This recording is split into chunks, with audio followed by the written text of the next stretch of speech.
구독과 좋아요, 알람 설정까지 하시면 영상을 가장 빠르게 받아보실 수 있습니다.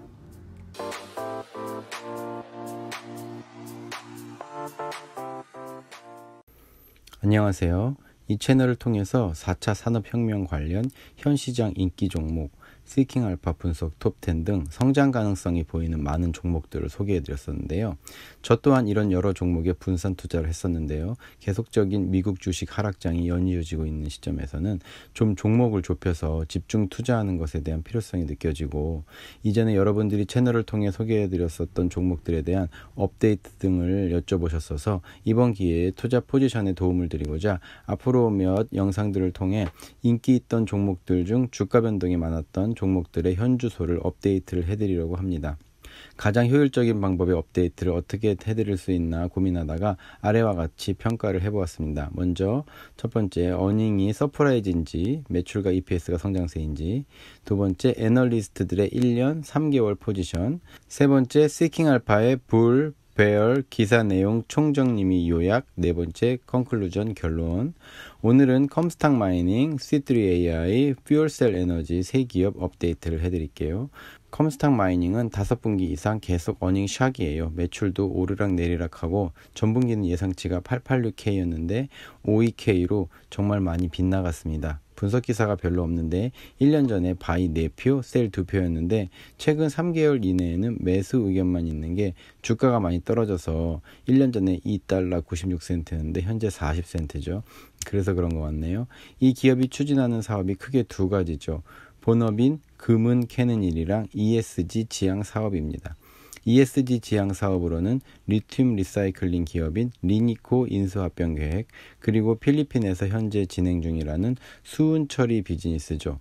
먼저 컴스탁이 소유한 네바다 그레이트 베이신 광물 지역은 2018년 광산 회사의 투자 매력도 지수에서 세계 1위를 차지한 곳이며 실제로 미국 금 생산량의 74%가 네바다주에서 나옵니다.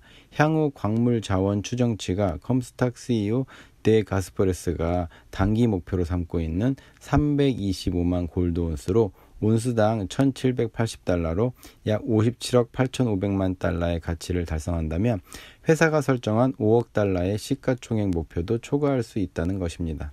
그런데 이게 시간이 얼마가 걸릴지가 의문입니다. 베어 애널 의견 중에 18년 동안 말만 많았지 결실이 없다, 이런 기사를 봤는데 금 섹터에 돈을 묻어놓자 이런 결심이 아니면 엄청 폭락한 이 종목을 가만히 두고 보기는 참 어려울 것 같습니다. 그래도 업데이트를 이어가서 2021년 2월에 리니코 인수가 발표된 이후의 행보가 궁금한데요. 그해 6월, 7월에 연이어 컴스탁에서 RPS, 젠맷, LP 바이오사이언스 등 엔지니어링 양자 컴퓨팅, 산업용 대마 생산기 등 관련 회사를 인수했는데 이유인즉슨 이 기업들이 가진 특허 기술을 사용하여 리니코의 재활용 프로세스 및 시설을 간소화하는 데 도움을 주고 있다고 해요. 그 결과 컴스탁 마이닝은 리니코의 리튬이온 배터리 처리량이 연간 2만 톤에서 5배 증가한 10만 톤으로 증가했다고 발표했었습니다. 표를 보시면 리튬 배터리 처리량을 톤으로 표시한 예상치와 매출 예상치입니다. 8월 22일 어닝콜에서 컴스탁 마이닝 CEO인 디 가스페레스가 리튬이온 배터리 분쇄 및 분리 시스템을 작동했고 충전 배터리가 성공적으로 분쇄되었고 현재 기기를 다시 디자인 및 업그레이드를 하고 있고요. 현재 배터리 재활용 시설 운영 허가증을 네바다주에 신청했고 발행을 기다리고 있습니다. 결론적으로 컴스탁은 미래 성장 분야에 지속적인 투자 열정을 보이고 있어요. 하지만 바로 눈에 보이는 결과물이 없다는 것에 투자자들이 돌아서고 있는 것으로 보이는데요. 현재 리튬 배터리 재활용 사업도 진행이 되고 있고 CEO가 순차적으로 꾸준히 사업 계획을 추진해 나가는 것으로 보아 현재 종목을 가지고 계시다면 리튬 배터리 사업이 매출을 일으키는 시점까지 지켜보는 게 좋을 것 같습니다. 다음으로 C3AI는 제 채널에서 소개해드리진 않았지만 많은 관심을 받았던 종목이고 저도 실수로 투자한 기업이라 업데이트해드릴게요. 이름 때문에 AI 로봇을 만들 것 같은데 아니고요. AI를 바탕으로 많은 데이터를 수집하고 위급 상황을 미리 알아내어 대처할 수 있도록 각 기업에 맞는 맞춤 인공지능 소프트웨어 솔루션을 제작 및 판매하는데요. 예를 들어 석유회사 손님에게 송유관에 각종 센서를 장착하여 데이터를 수집해서 송유관 교체 시기를 알아내고 송유관이 터지는 상황을 미리 막아주는 소프트웨어를 제공합니다. C3 AI의 매출 경로는 크게 두 부분으로 나뉘는데, 처음 기업 고객에게 맞는 솔루션을 제작하면서 일회성으로 돈을 받고 3년간 그 소프트웨어를 사용하는 비용, 서브스크립션 비용을 매달 지급받습니다. 일단 어닝은 최근 계속적으로 서프라이즈예요. 매출도 40밀리언에서 65밀리언으로 2년 사이 계속 오르고 EPS도 상향세이지만 문제는 EPS가 플러스가 아니고 마이너스입니다. 지난 1년간 11명이 매수, 4명이 매도 의견이었는데 이 4명의 의견이 지난 3개월 동안 올라온 의견입니다. 그러니까 지난 1년 전에는 바이가 셀에 비해 3배였는데 3개월 전부터는 매수, 매도 의견이 50대 50이 되었네요. 시킹알파 애널들의 불수 우호 집단과 베얼스 비우호 집단 간의 의견을 보면 먼저 불수는 서브스크립션 매출이 꾸준히 이루어질 것이고 AI 분야에서 훌륭한 브랜드이다.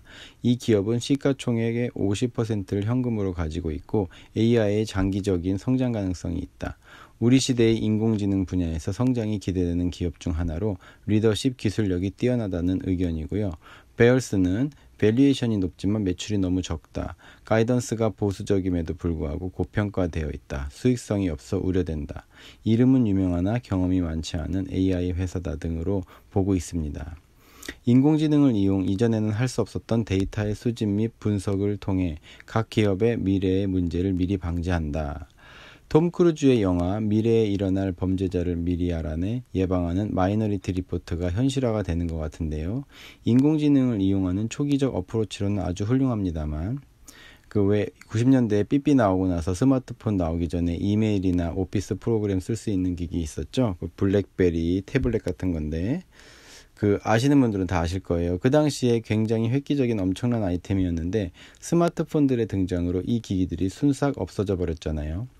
이 기업도 그렇게 되지 않을까 하는 우려가 있는 게 테크놀로지 분야의 발전이 처음엔 느린 듯 보이다가 엑스포넨셜리 기하급수적으로 빨라지잖아요.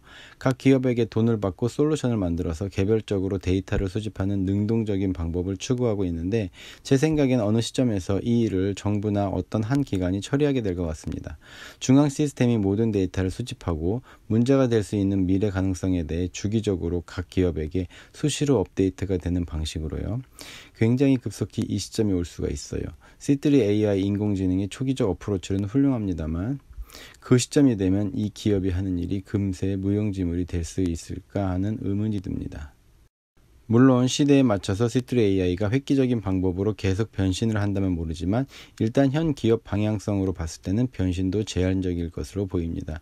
지금 주가가 1년 사이 많이 떨어졌지만 기업 어닝서도 서프라이즈고 계속 성장성을 보이고 있기 때문에 어쨌든 그 시점 전까지는 들고 있다가 손실을 좀 회복하고 정리하는 것이 좋지 않을까 하는 생각이 듭니다. 마지막으로 퓨얼셀을 살펴보죠. EPS는 계속적으로 샥으로 마이너스이지만 미세히 오르고는 있고 매출은 예상치 샥 서프라이즈 반복하며 2년 전에 비해 오르는 추세이나 매분기 업다운이 있습니다. 1년 전부터 홀드 포지션이 제일 많고요. 분석 기사를 쭉 살펴보면 미래 성장 가능성이나 호재 소식보다는 전반적으로 경영진 문제가 계속적으로 지적되고 있습니다. 경영진이 납득할 만한 설명도 없이 리유서블 천연가스를 토요타에 적시에 조달하지 못했고 그로 인해 한 분기의 총이익이 거의 절반으로 감소하는 손실이 생겼고 2개의 추가 프로젝트도 연료 조달 위험성이 야기되고 있고 그로톤 서마린 베이스 프로젝트 잠수함 전력 조달 프로젝트도 제시간 안에 계약된 전력 출력을 달성하지 못할 것이라고 하고요. 경쟁 기업인 블룸에너지에 비해 밸류에이션이 너무 높게 잡혀 있다고 합니다. 이 기업이 새로운 사업을 개발해 나가는 게 아니라서 추진하는 프로젝트만 꾸준히 잘해서 매출을 올려야 하는데 계속적으로 경영에 문제가 있으니 미래 성장성도 어두워 보입니다.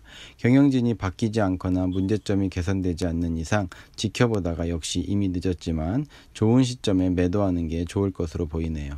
이렇게 몇 기업에 업데이트를 해드렸는데요. 다음 영상에서도 또 다른 기업들을 살펴보도록 하겠습니다.